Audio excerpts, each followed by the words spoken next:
Bom dia. My name is Raphael Bemporad, and I'm a co-founder of BBMG, and we're a brand innovation firm in Brooklyn, New York. So I arrived this morning, and it is a real pleasure to be here. My family background is Italian and Jewish, and so the last thing I want to do is keep you from lunch. It is an existential imperative for us to feed you. And so I will be as fleet as I can, as brief as I can in sharing what I think is a really profound moment in the marketplace and a cultural shift that really connects together the themes that we just heard this morning.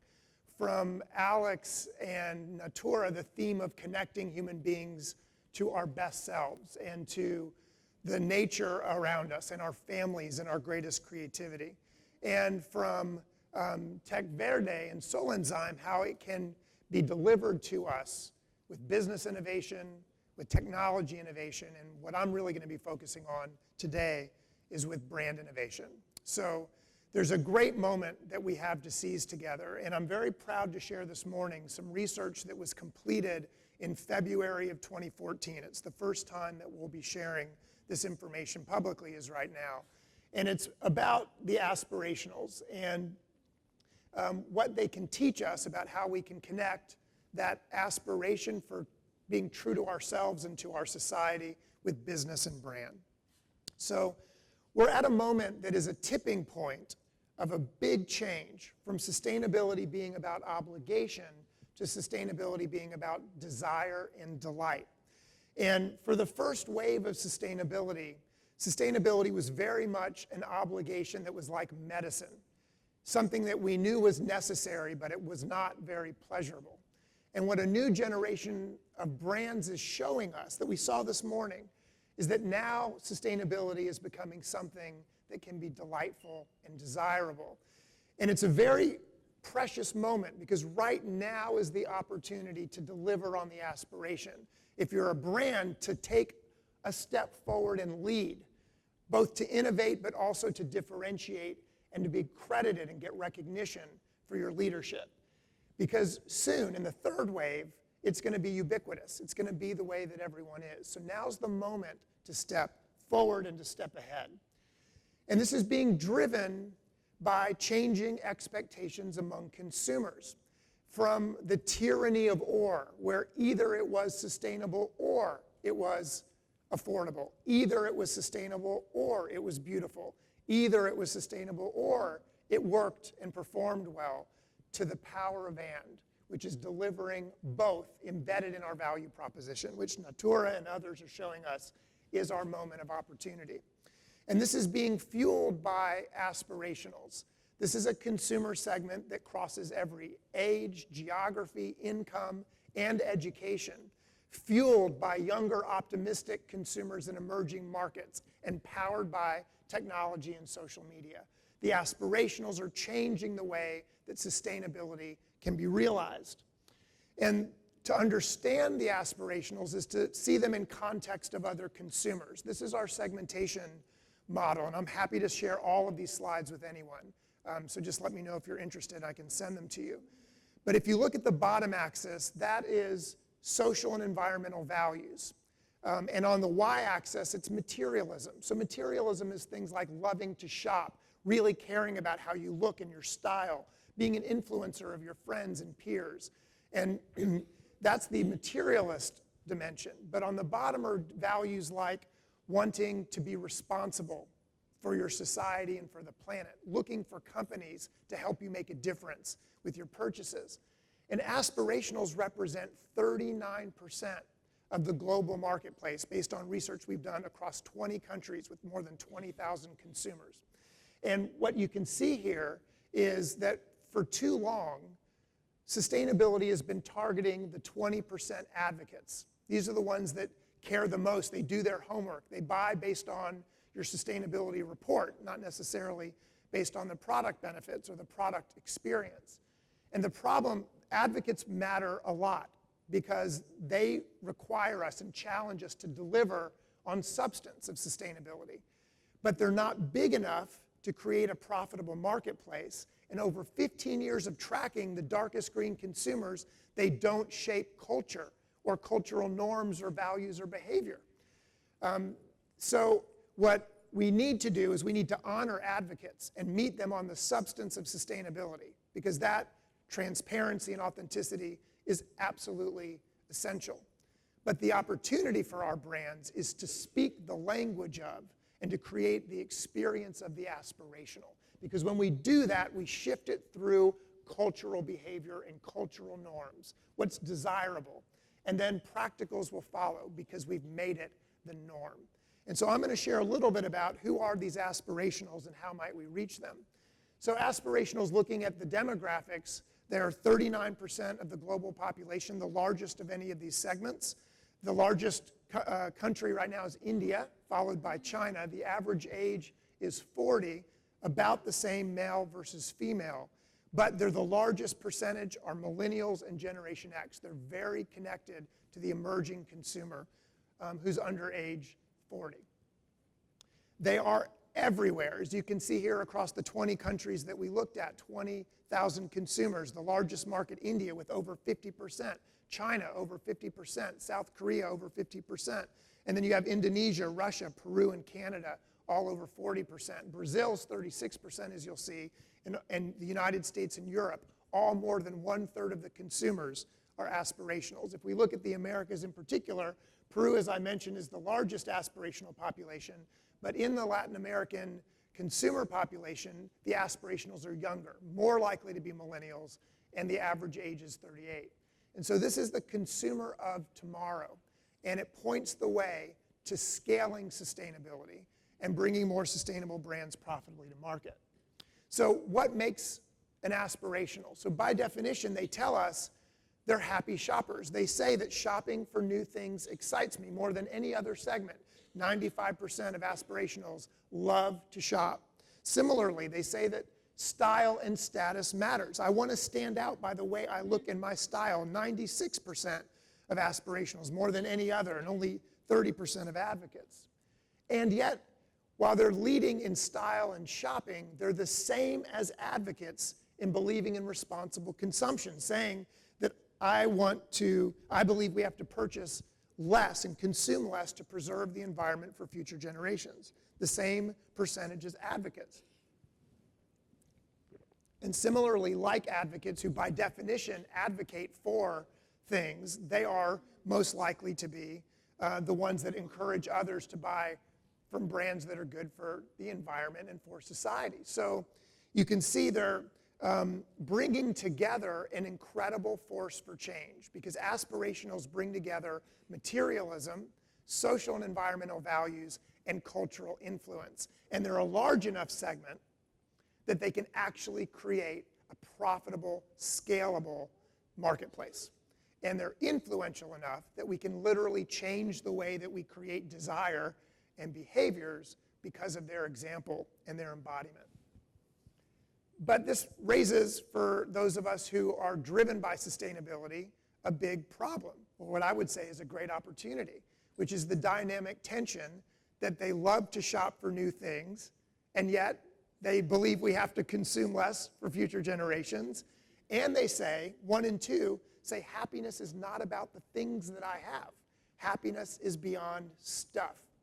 So what do we do with this dynamic tension, this contradiction?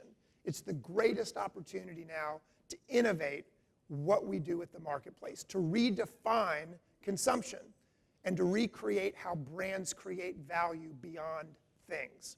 So I'd like to share 5 quick ways to engage aspirational consumers based on best practice that points the way to scaling sustainability and meaning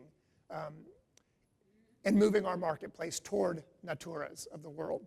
So the first one is called Manifesto, which is give consumers something to believe in that's bigger than the product. Put a flag in the ground, take a stand, have a point of view of something that's bigger than the product benefit. And so Manifesto is a way forward to say what you believe in more than just what your product does. And a great example is a company in our neighborhood in Brooklyn, New York, called Holsti. And when they started, they create cards, apparel, gear, accessories. And the first thing that they did as a company was define what is it that we care about more than anything else. And they created a manifesto that says, this is your life, do what you love, and do it often. If you don't like something, change it, but start creating. Live your passion, share it, and start creating. This is a small company with like 8 people. This manifesto has been downloaded 100 million times from the internet because it struck a chord with a new generation that wants brands to mean something more. Similarly, there's SoulCycle, which is raising the workout that you do on a cycle to the level of your spirit and your soul. They were founded about 7 years ago in New York, and they are wrapped in an ethos, which is when you're on the bike with us in this moment, anything is possible. And they're challenging us to change your body, take your journey, and find your soul through sport. They have 25 studios today, and they're doubling to 50 by next year and going global. And they make $84 million a year in 25 studios from people who show up passionately to realize a higher purpose in life through athleticism with SoulCycle. The second way to engage aspirationals is badge, which is give them a community to belong to. Give them an iconic way to show up with their peers. And perhaps the most iconic brand that started to connect badge and community is Tom's Shoes, which that banner of Tom's, which stands for tomorrow, is ubiquitous with one for one, the one for one business model. And they were one of the first brands to be born with a badge and to bring together style, identity, social values, and tribe. And those are the ingredients that help to win with aspirational consumers. And this is being now innovated around. Like, how can a badge drive a business model? This is an incredible startup in San Francisco called Lyft. And this is where you can share your car with anybody who's looking for a ride. So you're driving around, the app will tell you someone in the neighborhood needs a ride. And they give you a donation that's determined by the distance that you drive them. It's pretty awkward to get in a car with a stranger you don't know. So they put this big pink mustache on the front of every Lyft car to say, hey, we're in the same tribe. We care about the same values. We're creating the share economy together based on donations and gifts, not just purchasing. And then they have, every time you get into the car, you do a fist bump with the new person you haven't met to literally touch them based on shared values. And this recently got $85 million from 4 different VCs in San Francisco. Startup based on a badge, standing for something bigger. And so how might we, 1, stand for something with a manifesto, and 2, create an iconic way of bringing it to life that drives culture? The third is megaphone, which is amplify our voice and our creativity.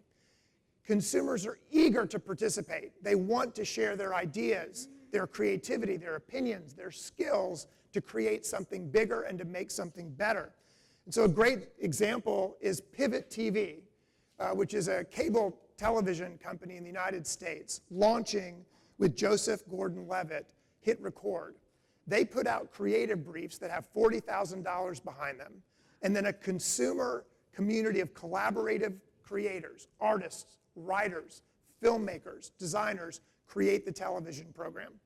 It is created by dozens of people who iterate, write scenes, edit, create post-production, and then Pivot shares the revenues when they air it and when they take it on the road in film festivals. A completely collaborative way of amplifying people's talent, participation, and creativity, and sharing the rewards with them. Similarly, GE, General Electric, has just launched Garages by GE, bringing together the places, the tools like CDC mills and MakerBots and injection molders and 3D printers in Houston and DC, in Chicago, bringing people together and saying, let's make solutions together. Sometimes they give you a brief,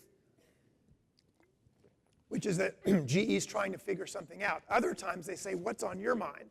And it's all connected to GE Ventures to fund the next big ideas.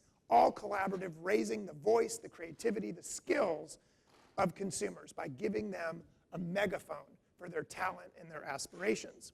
The fourth is currency, which is giving consumers status and something that they can share. And there's nothing that is more an embodiment of the desire of consumers to be recognized for their beliefs, their experiences, and to share them than Instagram. 1 year ago this month, Instagram was acquired by Facebook for $1 billion when they had less than 20 employees. Right now, Instagram has 100 million users every month and 40 million photos posted every single day. Now, this is Beyonce, who is one of the top 10 celebrities on Instagram. And I think it's great that she's showing us images from her life. But imagine if we were sharing things that mattered and sharing beliefs and values and aspirations with this desire to share more about our lives. And a great example of connecting, sharing with something that's meaningful is Upworthy, which is a startup just a couple years old in the United States, which connects awesome content with meaningful content and visual content. That's the three pillars: awesome, meaningful, visual. And they're creating new stories and conversations and social equity, status, and peer validation by sharing the things that matter.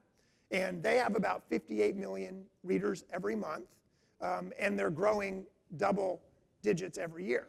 And this was the founder of Move On, if anyone's ever heard of Move On, which is a political organizing organization. And then finally, Rally, which is give consumers a platform for participation and impact. Give them something bigger to be part of and giving them an action step that can actually drive change. And I'm really inspired by The Body Shop, Anita Roddick, who 25 years ago built the brand around activism. And the pillars of against animal testing, community fair trade, self-esteem, human rights, and protecting the planet. After 20 years of pioneering advocacy, just 2 years ago, the European Union banned animal testing in cosmetics because of The Body Shop. Just in November of last year, China's regulation body said they're going to reset the rules on cosmetics in China in order to protect from cruelty to animals.